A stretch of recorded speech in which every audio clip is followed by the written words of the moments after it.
That ought to be enough for a little while. $100 per pound for corn. Is it worth it? I sure hope so. The brand is called Gotta Have It. And once I read how this hybrid sugar enhanced corn tastes, I said, well, we gotta have it. Welcome to the big garden, guys. We are gonna have this thing so planted full of corn and squash and okra and butter beans and you name it, and we're gonna plant it. Y'all stay tuned. It's gonna be a fun day. So since this corn is so expensive, we decided to go ahead and plant it in flats because we've had such a cold spring. And you're not supposed to plant sweet corn until your soil temperature, I believe, is 60 degrees. So let's see what we're looking at, like about 2 inches down. So we're almost up to 70, so we're good to go now. And what I want to do is plant a staggered crop. So we're going to plant these in a row, and then next week, or actually very soon, we could go ahead and do it this week, go ahead and plant some seed right behind it. We're going to plant it in blocks, kind of like what the tray is showing here, just so we get good pollination. This is the first year I've ever actually done corn in flats, but again, due to the cold rain that we've had here in late spring, decided this would probably be the best idea. And as expensive this stuff is, I didn't want to risk it. Jovie's going to weed eat a little bit around the side. I'm going to take the tiller and till up a little bit. Then we're going to go down there and measure it because I want these rows straight as an arrow this year.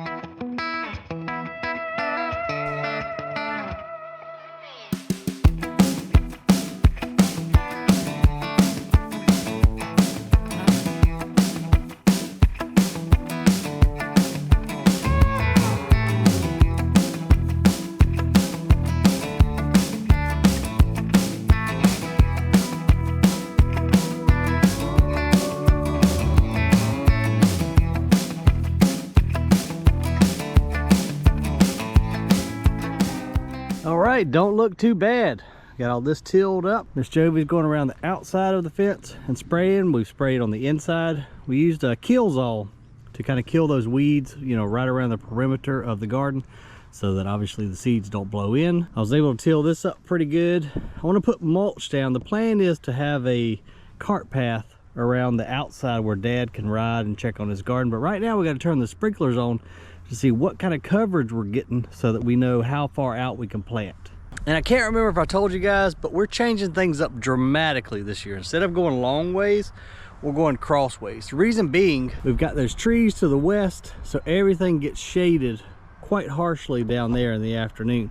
East is that way, and also this is the highest point in the garden. If you can tell, it kind of tapers down there, so the soil is very saturated down on that end of the garden. So always our corn is little down there and big and pretty down here. So that's the reason we're going to do peppers, tomatoes, and then corn, and we're going to plant in this direction. So we're changing the whole thing up. We'll see how it works.